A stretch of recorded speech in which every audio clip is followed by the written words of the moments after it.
You're listening ad-free on Amazon Music.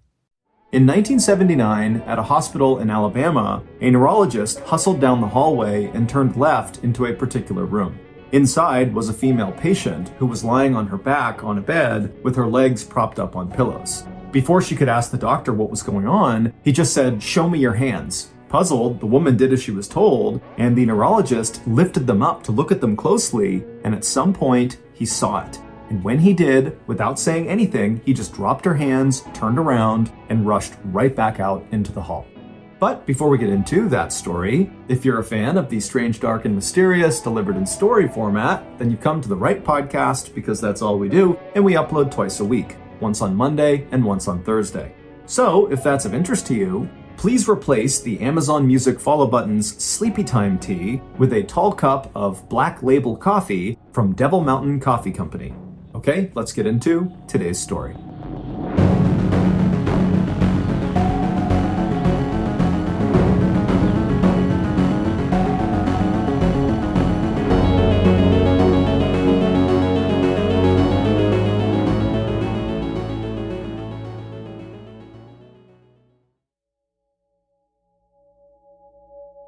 On an early evening in December of 1982, in the small town of Keene, New Hampshire, 35-year-old John Homan opened the door to Friendly's restaurant.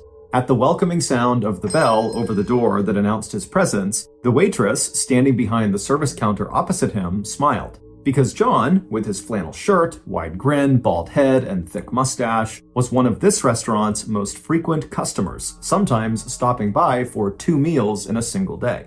But she also knew that the food at this Friendly's, which was basic American plus really good ice cream, was not the main attraction for John. As John had once explained to her, it was the location of this particular Friendly's that was perfect. The cheerful brick and white building with its bright red logo was exactly halfway between the office where John's wife Robbie had worked and the office where John worked as a machinist, making small metal parts for a company called Findings Incorporated.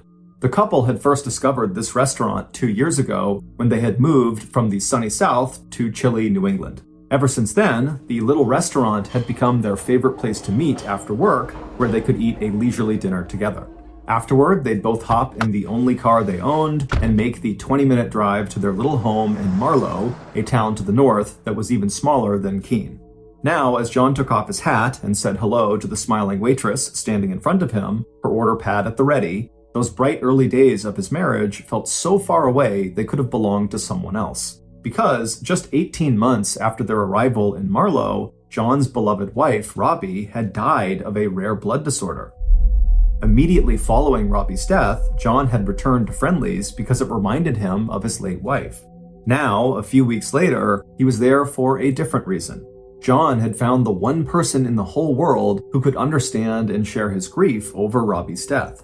One of Robbie's last requests had been to her sister, Terry, who lived in Texas. That's where Robbie had been when she died, staying with Terry while getting medical treatment at a highly regarded hospital in the Lone Star State.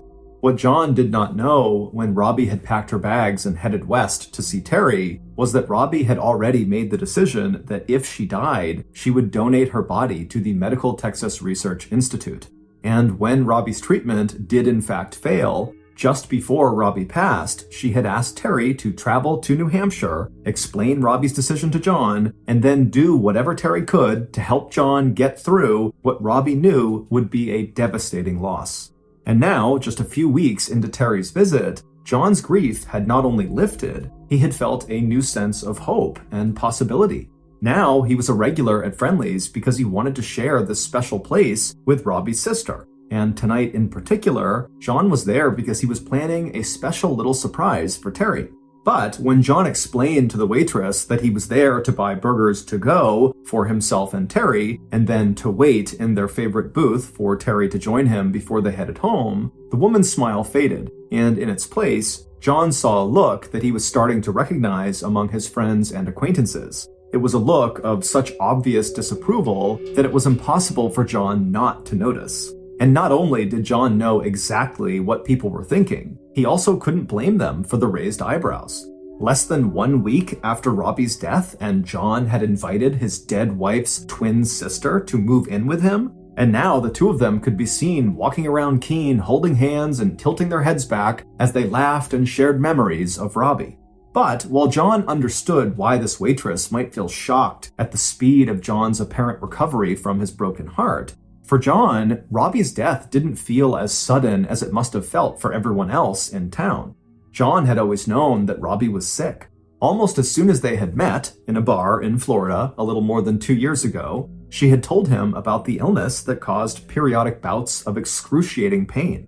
And during the last few months that Robbie had spent in New Hampshire before leaving for Texas that past summer, the pain had become so bad that it was hard for Robbie just to get out of bed in the morning. John also knew that death affected him differently than it did most people. Ever since he was 16 years old and his mother had died, death had always been sudden, and grief was something you never showed or talked about. He could still remember his father walking into his bedroom just hours after his mother had passed away and saying to him, "Get up and get dressed, your mother is dead." And less than a decade later, John's father died too, leaving John to take care of his 5 younger siblings, the youngest of whom was only 15 years old. Those experiences had taught John that the only way to live with death was to keep moving forward, no matter what. So when Robbie died and Terry flew out to New Hampshire to grieve with him, that impulse to keep moving, now with Terry, felt both natural and logical. So John ignored the disapproval written all over the waitress's face. He ordered dinner for himself and Terry, he paid the bill, and then, with a bag of hot food in his hand, he headed to the same booth he always sat in with Robbie. As he dropped down onto the padded bench, John instinctively reached up and began patting his coat, trying to find the package he had hidden inside one of his pockets. Once he felt it, he smiled to himself, and then he settled down to wait for Terry while she ran a few errands before she joined him. And then, just a few minutes later, John heard the little bell on the door jingle again, and when he looked up, he saw Terry walking into the restaurant. As always, just the sight of her made John's heart beat faster. Terry was a woman of average height and build, but she had an air of energy around her that had always made her stand out, even back when she was a child. And now, as an adult, especially in a small town like Keene, that captivating energy, coupled with Terry's carefully highlighted blonde hair, along with her neat and polished appearance, just added to her air of sophistication. As Terry stepped over to where John was now standing and waiting for her, the expression in his eyes told her how proud he felt that she was there to meet him. But Terry saw something else in John's eyes too, something that made her feel a deep connection to him. Both of them had just shared the same loss, the death of John's wife and Terry's twin sister, Robbie. Looking at John now, Terry could see the vulnerability and hurt behind John's smile. And Terry knew that losing Robbie was not the first of John's losses. Over the weeks they had spent together, John had told Terry about his parents' deaths and about how suddenly he had had to shoulder the responsibility of raising his younger brothers and sisters. Terry had experienced many of her own losses in life too. But unlike John, Terry just didn't feel ready to share tragedies, at least not yet. John's grief over Robbie was still very raw, and Robbie's instructions to Terry had been clear. Robbie had wanted Terry to go to New Hampshire to comfort John, and for John and Terry to help one another move forward. But Robbie's final wish couldn't stop Terry from thinking about her own past, especially when she was in a restaurant where families and children gathered for treats like milkshakes and sundaes. Because Terry herself had once had that kind of a family. A husband named Frank and 2 children, a son named Mike and a daughter named Carol, and a nice house and a nice car. Except then, Frank had died, and his death had changed everything. What had looked in the beginning like a viral infection had turned out to be a chronic liver malfunction, and by the time Frank was admitted to the hospital, it was too late. Frank's sudden death had left Terry alone to raise their 2 kids and care for her elderly mother on little more than what Terry could earn working as a secretary. Those had been very bad years for Terry, and she wasn't proud of how she'd handled things. But now, standing a world away from Alabama and those painful memories, Terry reminded herself that, like so many other women who are left alone in the world, she had done what she had to do in order to get by. And once Terry's mother had died, and Terry had become estranged from her son and daughter, it had felt easier for Terry to just leave her hometown of Anniston, hoping that the physical distance could dull the ache of these painful memories. Still, Terry knew that keeping secrets was not a solid foundation for a happy relationship. So she told herself that one day she would tell John about that dark period in her life. But as she looked at him now, sitting there in the booth he used to share with Robbie, Terry knew today would not be that day. After all, it had only been a month since Terry and John had driven to the local newspaper to file the information for Robbie's obituary. Terry could still remember John standing at the reception desk. Usually these details were delivered by the funeral home that was handling the service and burial, except in this case, Robbie's body had been donated to science, and so there would be no funeral or memorial service. As John did his best to explain these confusing circumstances, Terry could see he was close to tears. Taking a step closer to him, she tucked her arm inside of his. John's love for Robbie was one of the things that Terry liked most about John, and it was also one of the things that had convinced Terry that she wanted to stay in Marlow with John. After approving the final draft of Robbie's obituary, John and Terry had spent the rest of that day visiting Robbie's favorite places in Marlow where she had lived, and in Keene where she and John had both worked. For Terry, it had been thrilling to experience in person all of these different things that Robbie had written about in her letters to Terry. But not everyone Terry saw that day seemed happy about meeting her. In the late afternoon, when Terry had walked into the company in Keene, where Robbie had worked as a customer service representative, Terry's appearance was greeted with shock. In her letters to Terry, Robbie had said how much she enjoyed working at Central Screw, a manufacturing company that produced screws for other companies like car makers Ford and Chrysler. So Terry had been very excited to meet this group of other women, mostly secretaries, who had probably talked with Robbie every day. But when Robbie's old colleagues looked up from their typewriters and saw Terry standing there, looking so much like a woman whose death they had only just been informed about, they were more panic-stricken than welcoming. One of them even started crying. Terry pretended not to notice how obviously uncomfortable it was for people to see her there. Instead, she just turned to John and, with a smile on her face, told him she was ready to leave. But the truth was, Terry understood why the women were upset. As children and teenagers, Terry and Robbie had looked even more alike. But even now, as adults, despite the fact that Terry was much thinner than Robbie had been, and their hair was no longer the same color, Terry knew the similarities could be startling. Especially to people who didn't know Terry well enough to see the differences between the sisters in terms of their temperament and habits and personality. Luckily for Terry, John had come to know those differences, and Terry's physical resemblance to her sister no longer surprised him or made him feel uneasy. But even though John had adopted the same habit of gift-giving with Terry that he had first established with Robbie, there was never any doubt that, to him, the sisters were very different people who liked different things. And sure enough, before Terry had even reached the booth where John was now standing, he was already pulling a small brown bag out of his pocket. At the same time, he picked the bag of burgers up off the table behind him and waved to the waitress to let her know that he and Terry would be leaving. As Terry opened the bag that John had handed her, she smiled. If there was one thing that Terry loved to do, it was read romantic suspense novels. As she looked down at the man and woman pictured on the cover, Terry understood that John was giving her two gifts, not just the book, but a chance to take her dinner home with her right now so she could settle into her favorite chair in front of the fire in their small living room and start reading.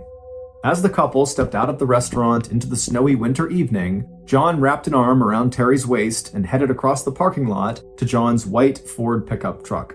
A minute later, the two of them drove north through the small city of Keene to John's one-bedroom cabin in Marlow. To Terry, it didn't matter that John's cabin, which overlooked a small pond, was so remote, and that they had no phone and very little in the way of furniture. Because when John and Terry got settled into their chairs in front of their wood-burning stove, it felt to both of them that they had absolutely everything they could ever want.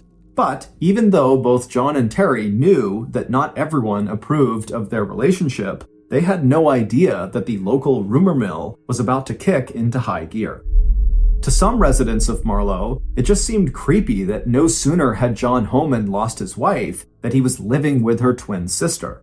But to Robbie's former co-workers at Central Screw, the gossip about John and Terry had an even sharper edge. Because, unknown to John, everything about his wife Robbie had always caused a lot of talk and speculation, and that included the circumstances of her sudden death. And while Robbie may have told her sister Terry that Robbie got along great with most of her co-workers, the truth was more complicated. While most of Robbie's male colleagues found her very charming and attractive, many of the women that Robbie worked with did not like her at all. To them, it seemed like Robbie used her good looks and charisma to manipulate men, just as her stories about her life and her past seemed exaggerated and mostly intended to impress other people. As a result, at least to the secretarial pool at Central Screw, anything having to do with Robbie was met with intense skepticism.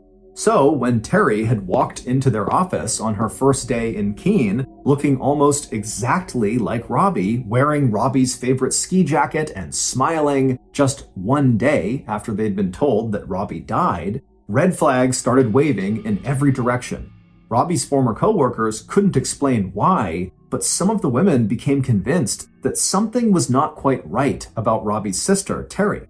Like her sister, Robbie, Terry was like a puzzle they couldn't stop trying to solve. And for a small group of coworkers, finding out more about these two sisters had become a mini obsession. So, shortly after meeting Terry, a group of these obsessed secretaries decided to do some detective work on their own. Together, they dug through the back issues of the local newspaper and pulled out a copy of Robbie's obituary. Starting at the top, Robbie's former co-workers began fact-checking each and every piece of information listed in the 100 words that sketched the picture of Robbie's life. They looked up telephone numbers and addresses and double-checked the spelling of names. Then they started calling hospitals and dispatchers and journalists in Dallas and Houston and Tyler, Texas. And what these women found quickly turned their speculations and curiosity into outright shock. But instead of confronting Terry about what they discovered, the secretaries took their findings to the police. Keene might be a small town with a small town police force where officers had a close relationship with the people they served and protected, but even so, the Keene police were skeptical at first about a complaint that seemed largely based on office gossip and possibly an inaccurate death notice.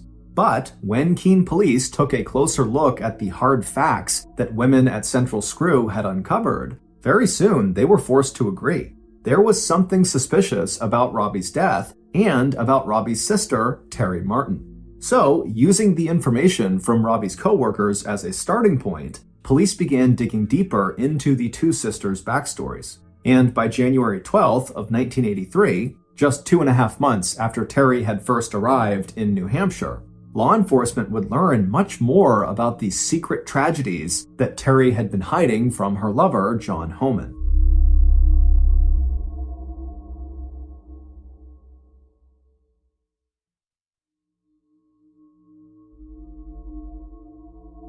The investigation that started in the Keene Police Department first went all the way back to 1974. That was about 7 years before Terry met John, when Terry was living in the small town of Anniston, Alabama, with her husband Frank and their 2 kids. That year, Terry's family would be hit with a series of terrible illnesses.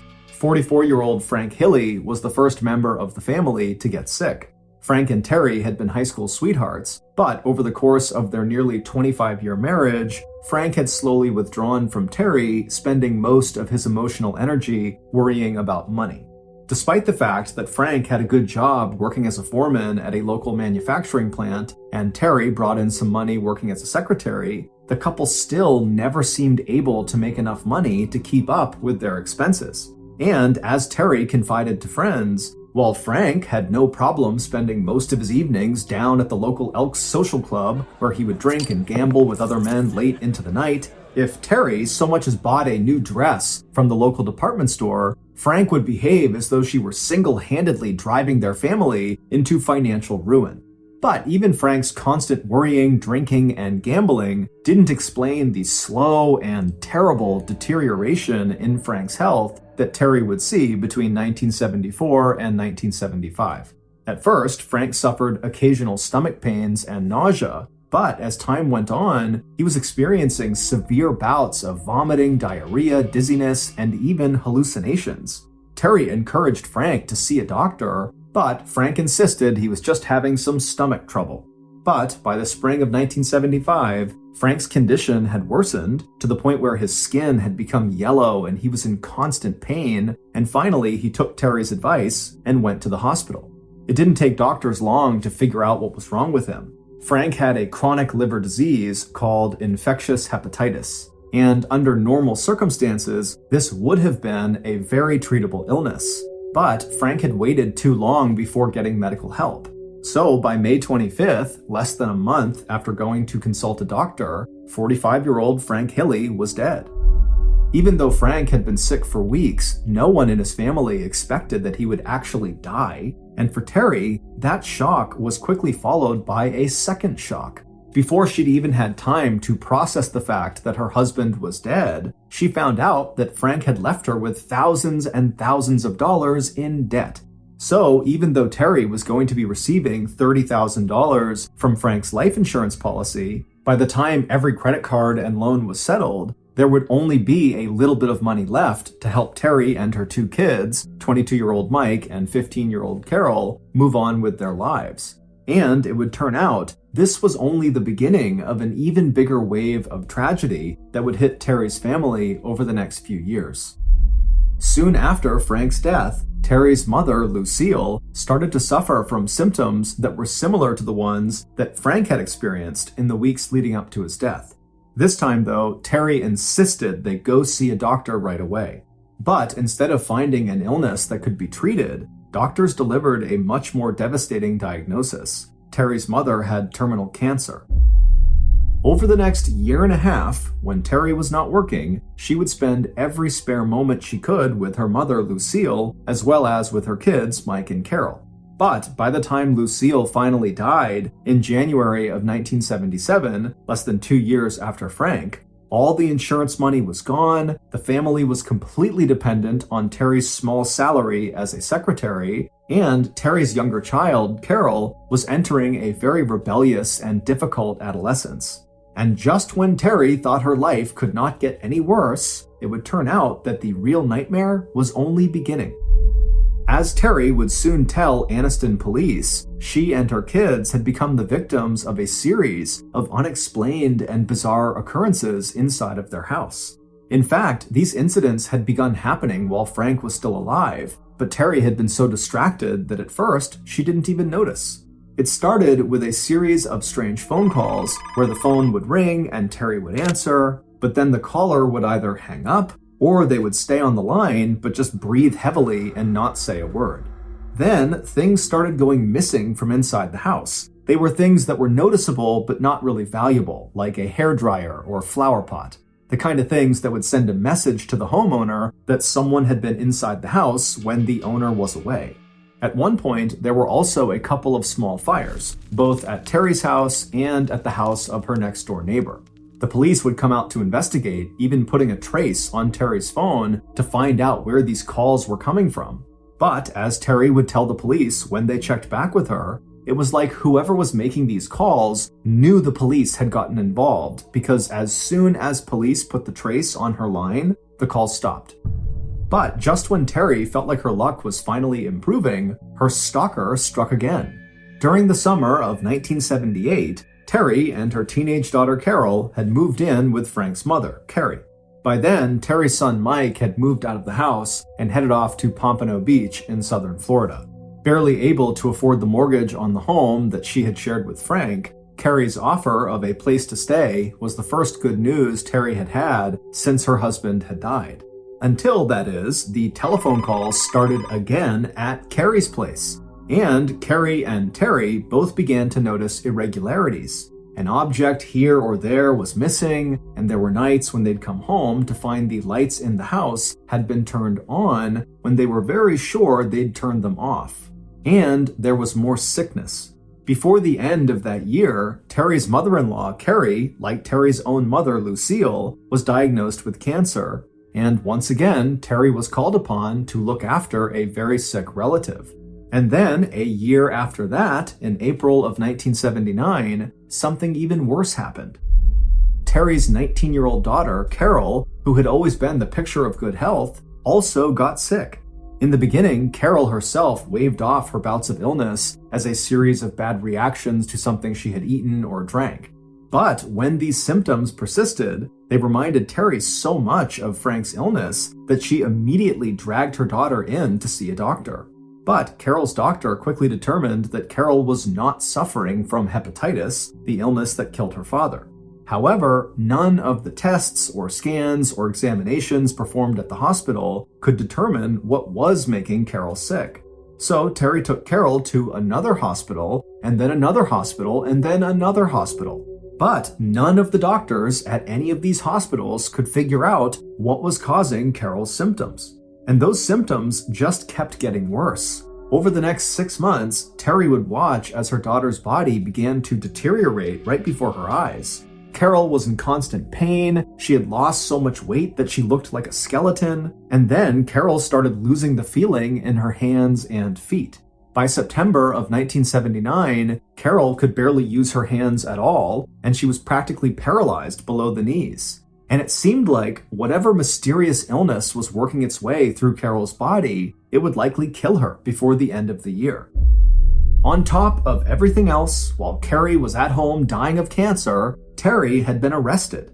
With the bills piling up and no money coming in, Terry had written some bad checks, and in early October, the police had put her in jail for 3 days. Meanwhile, Carol was alone in the hospital, unable to walk or dress herself, afraid that she was going to die, and nobody could even tell her what was wrong with her. Except that all that would change on the night of October 3rd, 1979. That's when one of Carol's doctors, a newly hired young neurologist, was sitting in his office puzzling over a list of Carol's symptoms and all the tests that had been run on her during the last 6 months. And as he turned the pages of her thick medical file on top of his polished mahogany desk, he suddenly went completely still. Short of an extremely rare neurological disease, there was one much more common thing that could be causing Carol's symptoms. And if this doctor's suspicion was correct, his next phone call would have to be to the Anniston Police Department. But before he made that call, he would need to examine Carol one more time. Walking out of his office in University Hospital in Birmingham, the neurologist quickly marched down the long hospital corridor and then turned left into Carol's room. A moment later, the neurologist was standing next to Carol's bed. When he asked Carol to hold her hands out for him to examine, she barely had the strength to lift her arms up off the bed.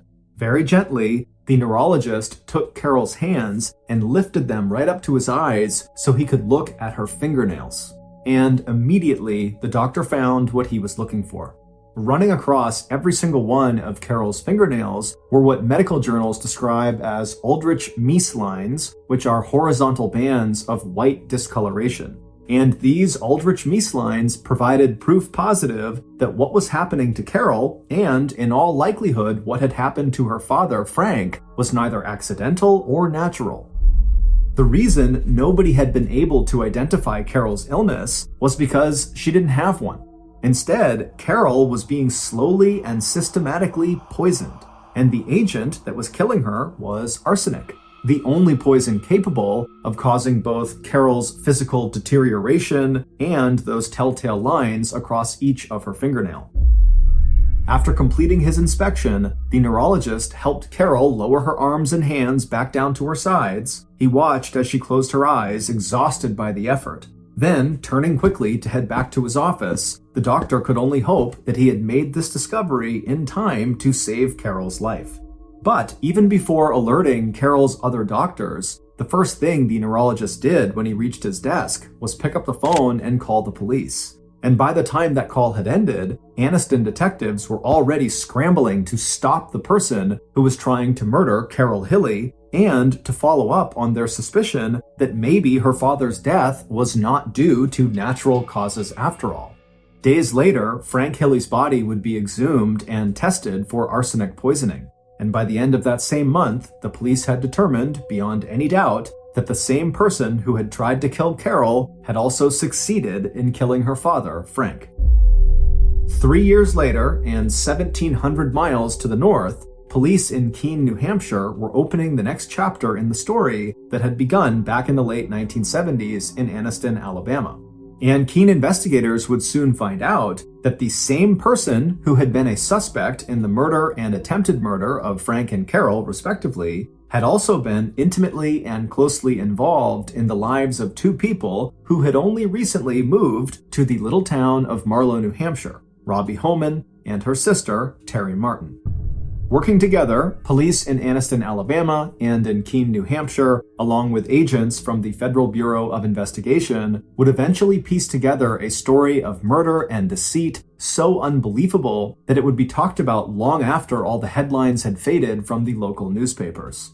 According to evidence gathered in that investigation, here is a reconstruction of what really happened to Frank Hilly and his daughter Carol, and to John's late wife, Robbie.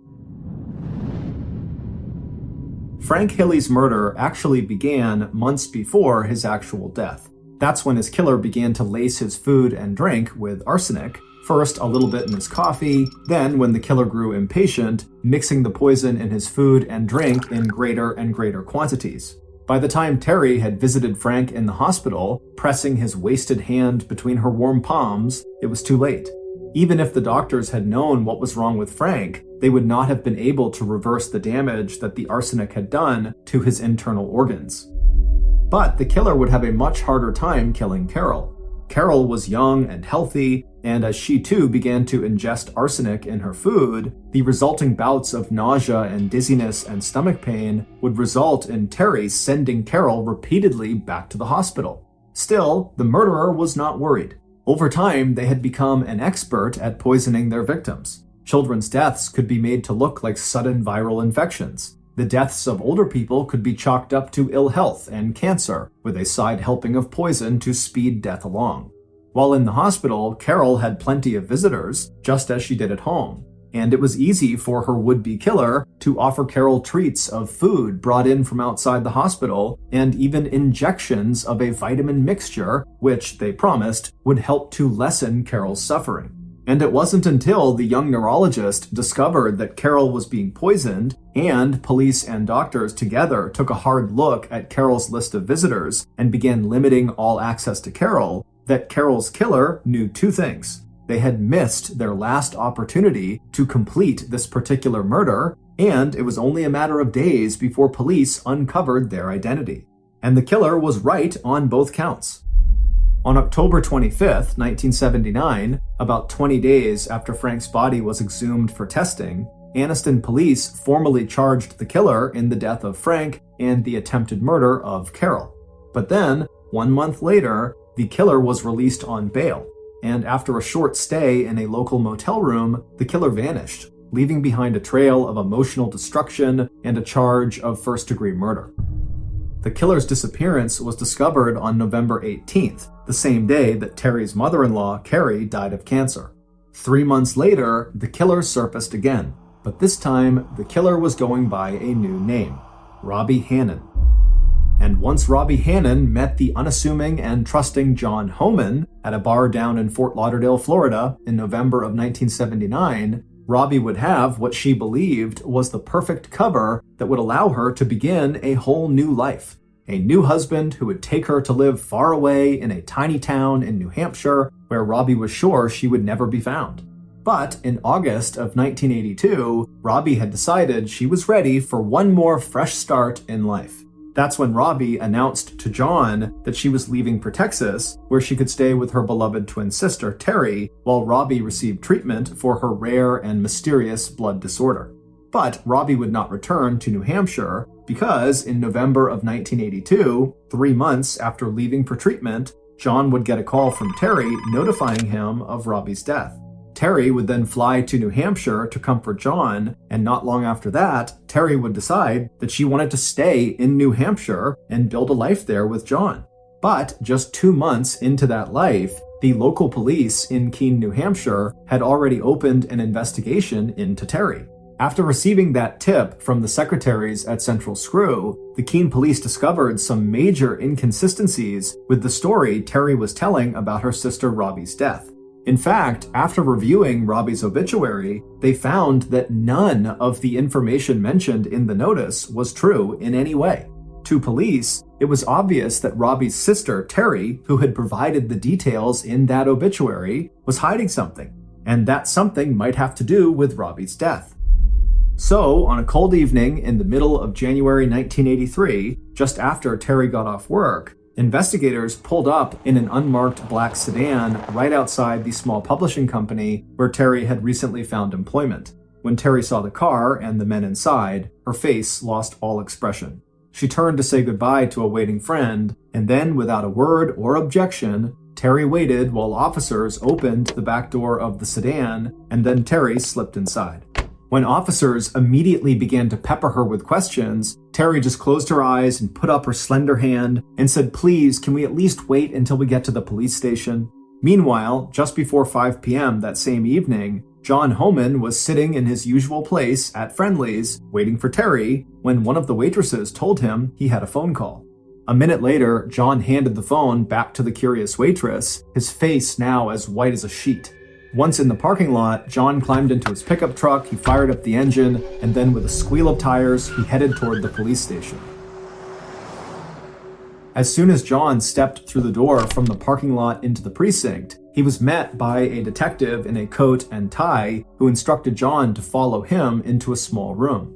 Gesturing at the table and chairs, the detective asked John to please take a seat. A moment later, and John was glad he was sitting down, because the very first line in the story that this detective was about to tell him knocked John's entire life completely out of balance. It would turn out that Terry Martin was not Robbie's twin sister. It would also turn out that Robbie did not have a twin sister, and Robbie never had a rare blood disease. But as shocking as that was, it was not nearly as shocking as the revelation that came next. It would turn out that the two most important women in John Homan's life, Robbie and Terry, were actually the same person. And the real name of that woman, known first to John as his wife Robbie, and then as his new lover Terry, was Audrey Marie Hilley. And Audrey Marie Hilley, who just went by Marie, was wanted by police in Anniston, Alabama, on a charge of first-degree murder for the death of her husband Frank and for the attempted murder of her daughter Carol.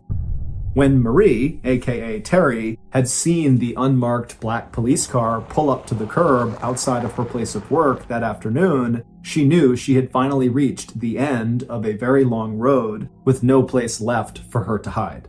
And when police had escorted Marie, aka Terry, into the interrogation room in Brattleboro, she would immediately confess to the litany of crimes and deception that would later shock the entire country.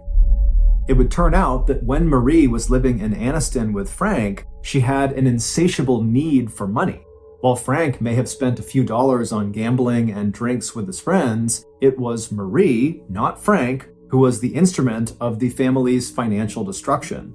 With her unending purchases of expensive clothes and cosmetics, and even the purchase of a car, Marie had taken out multiple loans and opened multiple credit cards, often using the good credit of various family members to secure these loans that she could not pay back.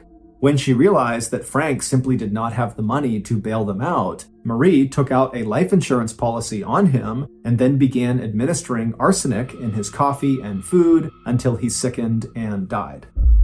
And when Frank's life insurance ran out, Marie took out policies on her two kids, Mike and Carol. All the reports Marie made to family and friends about being the target of those mysterious and threatening phone calls and minor thefts were actually just aimed at trying to ensnare and control her children and convince Mike that she needed him close to protect her and Carol. But Mike had been dealing with his mother's deceptions his whole life, so he simply told Marie to take her story about the mysterious stalker to the police while he moved away to start his own life.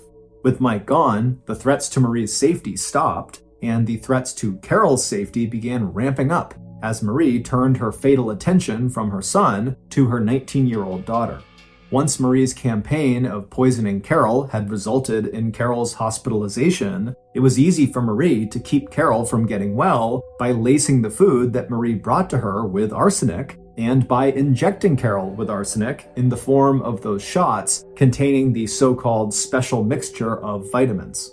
But before Marie was able to give Carol one final injection of arsenic, the injection that likely would have killed her, the police intercepted Marie at the hospital. By that time, Marie's checks to cover Carol's life insurance policy had begun to bounce, and police were able to arrest Marie immediately for passing bad checks, a charge that would soon be followed by charges of murder and attempted murder. But by the time police had all the evidence they needed to convict her for murder, Marie was out on bail, and she felt the net closing around her, and so she slipped out of her motel room and skipped town. And for the next 3 years, Marie would escape capture by assuming a variety of false identities, including her star turns as Robbie Homan and Robbie's completely made-up sister, Terry Martin. And although Marie would only be charged in the death of Frank Hilly, investigators in Anniston were convinced that she had actually committed enough murders to qualify as a serial killer. After Marie fled from Anniston, Alabama, autopsies were performed on the bodies of Marie's mother, Lucille, and her mother-in-law, Carrie, and those autopsies revealed that both women showed signs of arsenic poisoning, and it may have been that arsenic poisoning that caused the cancer that ultimately killed them. On January 19, 1983, 1 week after her true identity had been revealed and she was taken into custody, authorities transported Marie back to Anniston, Alabama to face trial. And 5 months later, on June 8, 1983, despite her claim that she had never poisoned anyone, Marie was convicted of first-degree murder and sentenced to life in prison. But there would be one more final twist in the unbelievable story of Marie's life. Despite everything that her husband John would come to know about Marie, his devotion to her never wavered. When Marie was transported to Tutwiler Prison in Wetumpka, Alabama, John packed up his life in New Hampshire and moved into a hotel in Anniston so he could see her during the prison's weekly visiting hours. Within a few years of her incarceration, Marie's good behavior had earned her the privilege of unsupervised weekend furlough passes. And on Thursday, February 19, 1987, John picked her up at the prison with the plan of spending an entire weekend together. 2 days later, on the morning of Sunday, February 21st, the day she was scheduled to go back to Tutwiler, Marie got dressed and told John that she was going to make a quick trip by herself to the nearby cemetery so she could visit the graves of her parents. And that was the last time that John would ever see the woman of his dreams. Instead of coming back to meet John as planned for breakfast, Marie had made one last attempt to start over. But this time, Marie wasn't heading into an unknown future. She had decided to return to her long-ago past. On February 26th, after having been missing for 4 days, police would get a call from a woman who lived in a house not far from the rural neighborhood in northern Anniston where Marie had grown up. The caller reported a woman, filthy and shivering from the cold, slumped over the railing of the woman's porch. When police arrived minutes later, they found Marie, barely conscious but still alive. The detective called an ambulance, and Marie was rushed to the hospital. But it would be too late. Marie had been suffering from intense hypothermia, and on her way to the hospital, she had a heart attack and died. She was 53 years old. On February 28, 1987, Audrey Marie Hilly was buried in Anniston, Alabama, in a plot next to her first husband and murder victim, Frank Tilley. Her funeral was attended not only by John Homan, but by Mike and Carol Hilly, her 2 children that she had planned to kill.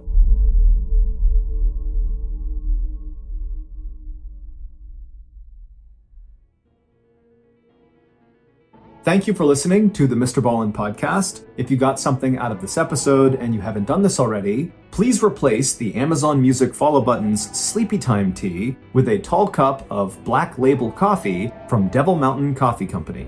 This podcast airs every Monday and Thursday morning, but in the meantime, you can always watch one of the hundreds of stories we have posted on our main YouTube channel, which is just called MrBallen. Consider donating to our charity. It's called the MrBallen Foundation.